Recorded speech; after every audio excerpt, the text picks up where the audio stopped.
Gracias por acompañarnos en la señal de éxitos. Poco después de las 7 de la mañana, si recién se incorpora, les digo que transmitimos desde la ciudad de Caracas a todo el país a través de nuestras emisoras, de nuestro circuito, a través del canal 990 de Simple TV, a través de mundour.com y de nuestras aplicaciones en video. A comienzos de este año 2024, nuestro invitado nos dejó una frase que se convirtió en titular y ese titular fue viral. Gane quien gane el proceso electoral, se refería al 28 de julio, debe servir para destrancar el juego político en el país. Esa frase nos la dejó quien fue presidente de Fedecámaras, Jorge Botti, y hoy nos acompaña en el estudio. Jorge, bienvenido, ¿cómo estás? Román, un placer siempre estar contigo. Apenas unos segundos conversando antes de arrancar. Teníamos tiempo que no hablábamos y por supuesto manifestar yo creo que la preocupación y en la que está todo el país. Eso no se puede esconder, y en particular como empresario, yo como tú bien sabes no soy un analista político, no vivo de eso, pero siempre me agrada conversar contigo estos temas que son complejos, porque tal vez un poco por deformación empresarial o por formación empresarial tendemos a ver las cosas a largo plazo. Y cuando yo decía esto, que yo recuerdo muy bien, fue arrancando el año y fue muy polémica, hubo otra frase que resultó más polémica aún, donde yo más o menos decía que al final necesitamos una elección que le sirviera al país, ¿sí? y que indistintamente de cuál fuera el resultado, tenía que servirle al país. Porque uno ve a largo plazo.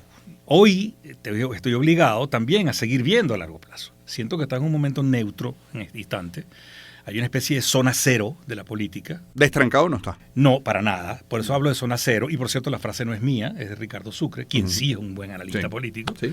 Ricardo sé que es un hombre que no le gusta mucho estar en los medios. He tenido un par de conversaciones con él y él habla de zona cero. Leí su artículo y lo recomiendo siempre, por cierto, todos los lunes. Yo llamaba eso como que la zona neutra. No es neutra, es zona cero. Y un poco haciendo un paralelismo, y con esto voy cerrando para entrar un poco en otras materias sobre cómo estamos viendo la economía, etcétera, aprovechando que estamos recién comenzando clases. Sí. Los universitarios, todos los que hemos pasado por ahí, sabemos que uno arranca el semestre con mucha ilusión, ya cuando estás en el segundo, tercer, cuarto semestre empiezas a inscribir materias, pero hay unas materias que prelan. Yo recuerdo que en mi época uno llegaba, ya habían algunos amigos que llegaban a quinto año, ya el 10º semestre, pero todavía le faltaba Deporte 1. Y si no hacías Deporte 1, no te graduabas. Bueno, si no, tú no puedes hacer Cálculo 2 sin hacer Cálculo 1. Dejamos una materia pendiente, una que prela, que es el conflicto político. Y eso es fundamental. Cualquier cosa que yo pueda decir ahora sobre las oportunidades que presenta la economía, sobre los retos, sobre la enorme fragilidad que siento en la economía, más allá que la incertidumbre, que es como que la palabra de moda, yo lo que veo es fragilidad. Tenemos la materia pendiente y esa prela.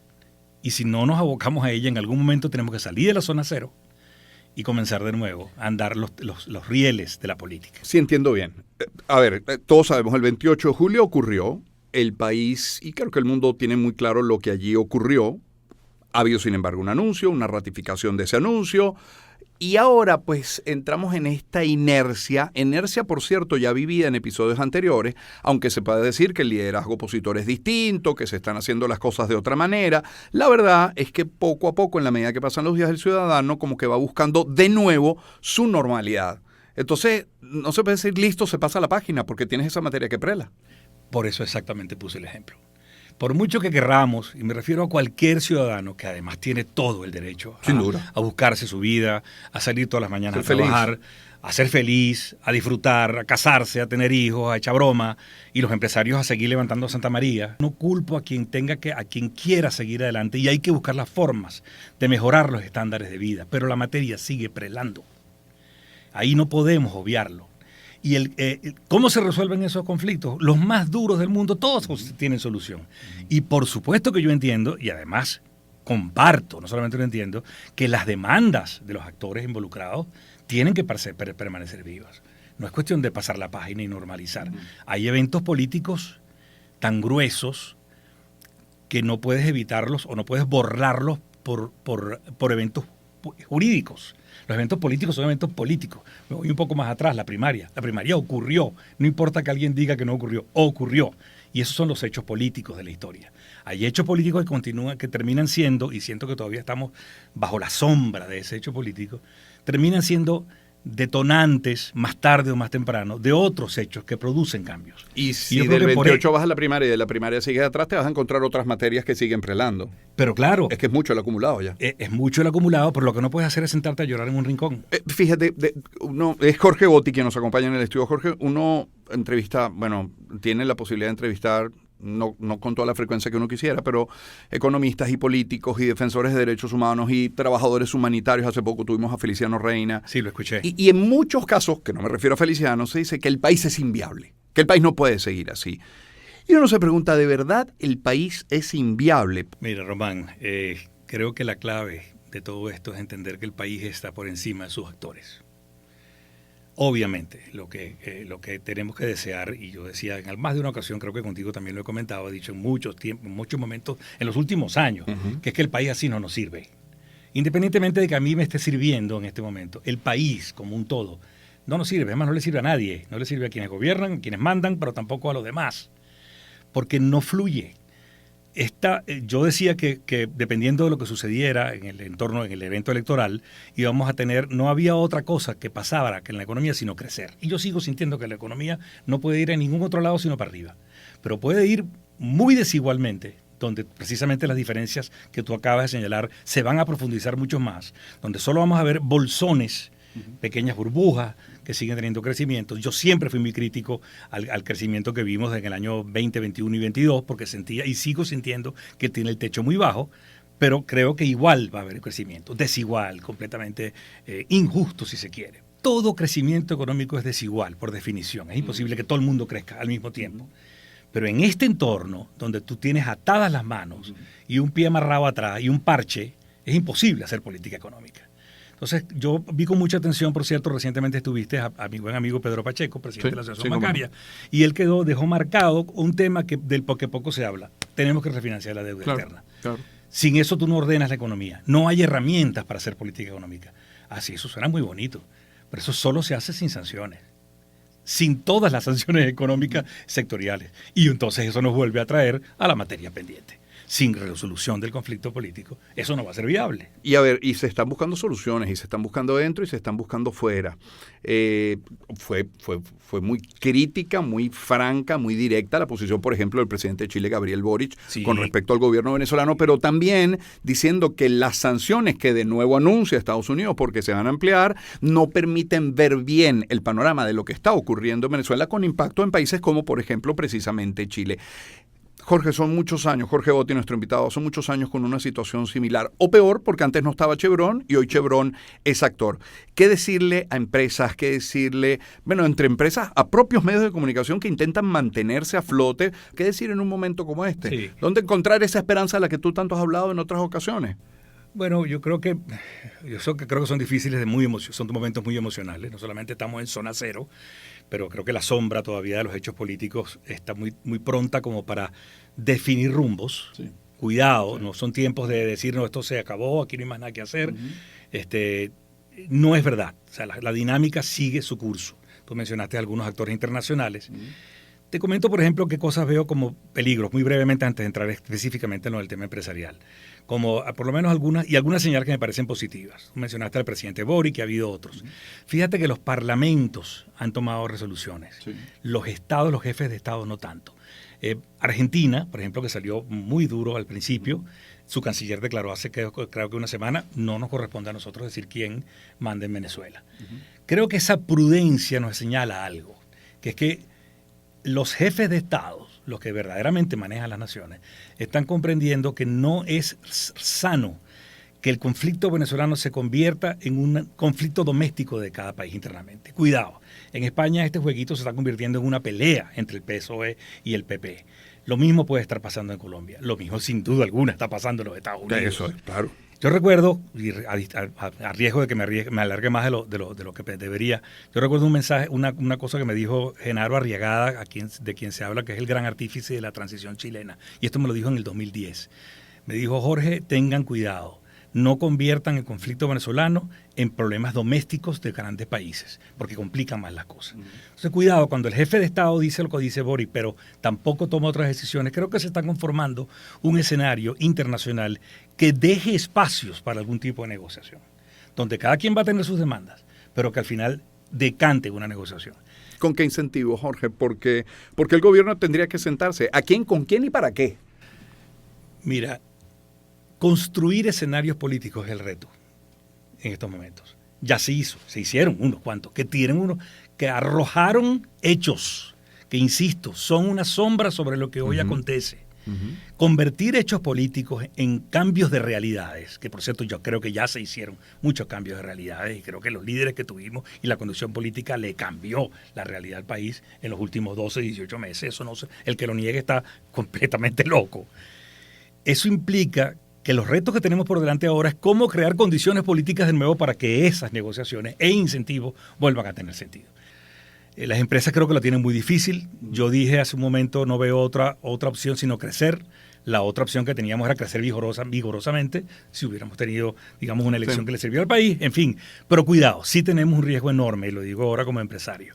Si cometemos el error, y en eso sí quiero ser tajante, no solamente por el informe que hizo el propio Congreso norteamericano cuando les presentó el año pasado al Ejecutivo norteamericano la inconveniencia de las sanciones para el efecto que se buscaba en Venezuela.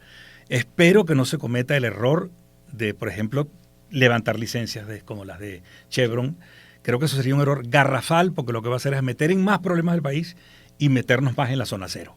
Y no creo que produzca ningún tipo de cambio. Jorge Botti es nuestro invitado de la mañana de hoy. Jorge, ahora que hablamos de negociación, de mediación, de interlocución, ha dicho él mismo que ha tenido participación en la salida de Edmundo González Urrutia.